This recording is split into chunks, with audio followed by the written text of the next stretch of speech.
RWBY Chibi Season 2, Episode 7, Must Be Nice. Now, of course, my review for this is like, I guess 2 weeks late or something like that at this point, because once my subscription, finally ran out, I mentioned that a few episodes back, I'm now waiting a week behind, like, pretty much everyone who doesn't pay for the Rooster Teeth first thing. So I had to wait like an extra bit of time because I was caught up, so then I had to wait, an extra chunk of time before I actually got to watch this episode.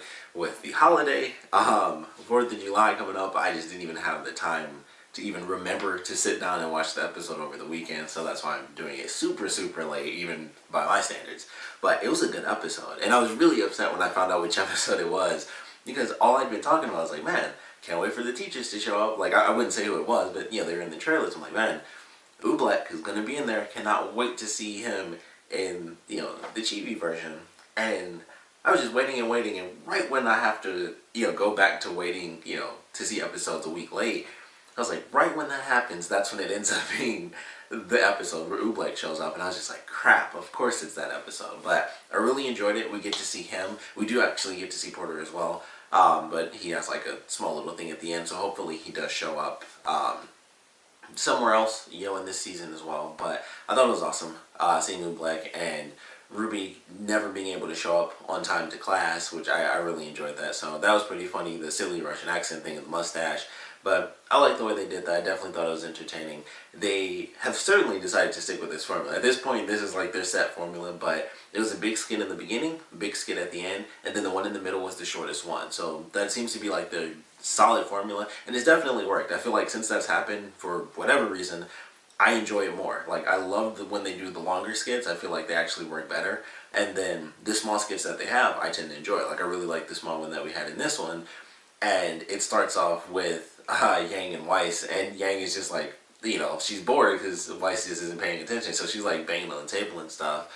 And then, of course, Nora comes along and is like, being like, Pyrrha isn't the greatest thing. Being nice all the time isn't actually great. So, of course, we have Pyrrha being super nice to Jean, where he's like, these are all the one-liners I think we should incorporate. And I honestly, at some point, I thought, it's the Chibi version, so it doesn't matter. I thought she was literally just going to explode. Like, I couldn't tell what in the world was going to happen there. But I like the way that played out. It was nice, just, simple little thing. And then we go back to teaching. It was a big teaching episode, but this time we have the villains. So we have Cinder teaching the rest of the villains, like, this is how we set things up. And what I really loved about this skit is that it reminded me a lot of the episode where Jean was like the superhero and he took everybody's weapons, because I feel like they did the same thing with all the characters where they kind of said the same sort of stuff. So they have it where they're going through, and first it starts off with Roman where he's being kind of this cocky self, and it's like, I don't really need this. And he had Neo next to him and she was just smiling and stuff like that, so that was kind of cute. But he was like, this is just an affront to my dignity and stuff like that. And then, of course, it goes to Mercury, and he's laughing at, silly stuff. He's like, she's a booby traps. He's like, oh, she said traps. And so it gets down to it, and it gets to Emerald, and this is what really made me think of the skit, is where she's pointing out the most obvious stuff, where it's like, I just don't get how this makes sense. Like, it's obvious. It's a cake and then a stick of dynamite. Where's the trick coming in at? Like, this is really easy to figure out. And I kind of like that they kind of kept that where she's like, she's almost the one who's not affected by the fact that they're in like the Chibi version of the show. She's still like, she's like normal Emerald coming from the regular series over to this, and it's like, that doesn't make any sense. Like, how do you guys not see how illogical this is? So I kind of like that they do that with her character, but I thought it was pretty good. And of course, for whatever reason, Cinder's losing it because everyone's, not paying attention to her. And she lights the dynamite on fire, it explodes, and that's how we get her covered in cake. And then it cuts to the end. For whatever reason, I mean, it was only them in the room. I don't know how in the world she walks out and is like, oh, he's covered in cake too. But, it's RWBY Chibi. So, really enjoyed that, but definitely a fun episode. We get to see, at least, well, technically we still get 2 new characters. We just get like one line, at the very end. But that was pretty good, and like I said, I really enjoyed all 3 of the skits, so I certainly enjoyed that for sure for this episode. But I'm definitely excited to see where they take this. I like the idea of the longer skits. We got to see a lot of the characters, just not a lot of people spoke. Like, pretty much everyone was in the episode. I feel like they had all the characters during the class segment. Anyone who didn't really show up there, I think the only person that may not have actually shown up was probably Ren. At least, like, the main 2 teams are the people who actually go to that specific, actually go to Beacon.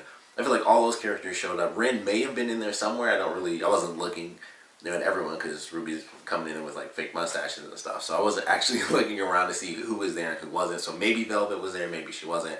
But I feel like we saw a huge chunk of characters, which I always love when we get to see a bunch of the characters in the episode, even if they don't happen to speak.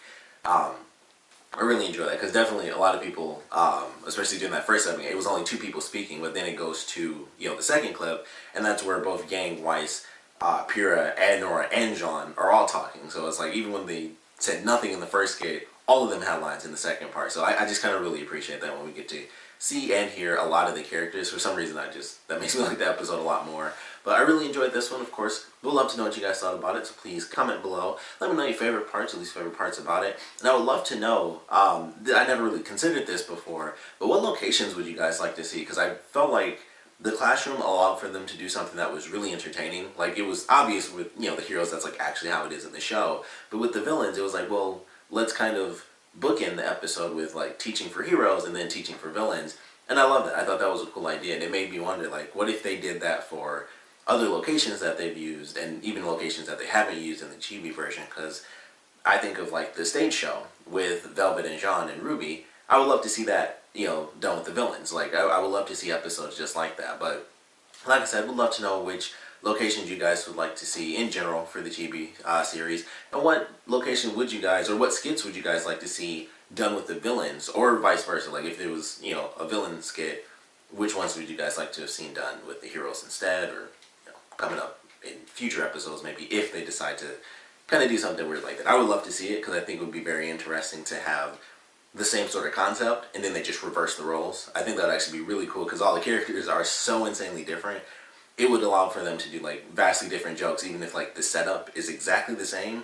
The different characters would allow for them to do an odd, number of like different sort of scenarios and comedy. So I would love to see that, but like I said, we'd love to know which locations and which skits you guys would like to have seen redone, switching up heroes to villains or villains to heroes. So please put your comments down in the comment section below, and of course, thanks for watching.